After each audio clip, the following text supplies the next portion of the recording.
ഒരു പ്രായം കുറഞ്ഞ പേഷ്യന്റ്, ഒരു യങ് ആയിട്ടുള്ള പേഷ്യന്റ്, അദ്ദേഹത്തിന് ഷോൾഡർ ഡിസ്ലൊക്കേഷൻ സർജറി ചെയ്യുന്ന സമയത്ത് ഉള്ള ഒരു പിക്ചർ അല്ല ഒരു 40-45 വയസ്സുള്ള ഒരാൾക്ക് ഷോൾഡർ സർജറി ചെയ്യുമ്പോഴുള്ള പിക്ചർ. ഒരു പ്രായം കുറഞ്ഞ ആളുടെ ഇൻസ്റ്റബിലിറ്റി അല്ലെങ്കിൽ ഷോൾഡർ തെന്നിപ്പോകുന്ന ഒരു അവസരത്തിൽ നമ്മൾ സർജറിക്ക് വിധേയമാക്കുമ്പോൾ അദ്ദേഹത്തിന്റെ ടിഷ്യൂ ഒക്കെ വളരെ ലാക്സ് ആയിരിക്കും.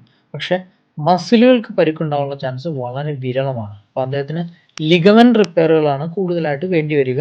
ലൂസ് ആയിട്ടുള്ള ക്യാപ്സൂളിനെ ടൈറ്റൻ ചെയ്യാനുള്ള പ്രൊസീജിയർ കൂടി അതിൻ്റെ കൂടെ ചെയ്യും. പക്ഷേ ലാർജ്ലി മസിൽസിന് ഇഞ്ചുറി ഒന്നും കാണാറില്ല. എന്നാൽ 40-45 വയസ്സിന് ആ ഒരു പ്രായത്തിലുള്ള ഒരാൾക്കാണ് നിരന്തരമായി ഷോൾഡർ തെന്നിപ്പോവാണ് നമ്മൾ സർജറിക്ക് വിധേയമാക്കുകയാണെങ്കിൽ പലപ്പോഴും നമ്മൾ കണ്ടിട്ടുള്ളത് ലിഗമെന്റുകൾക്കുള്ള പരിക്ക് കൂടാതെ തന്നെ കാര്യമായിട്ടുള്ള പരിക്കുകൾ മസിലുകൾക്കും ഉണ്ടാകും. അപ്പോൾ പലപ്പോഴും ഒരു മസിലിനെ റിപ്പയർ ചെയ്യുന്ന ഒരു ജോലി കൂടി അഡീഷണൽ ആയിട്ട് ആ പ്രായമുള്ളവരിൽ ചെയ്യേണ്ടി വരാറുണ്ട്.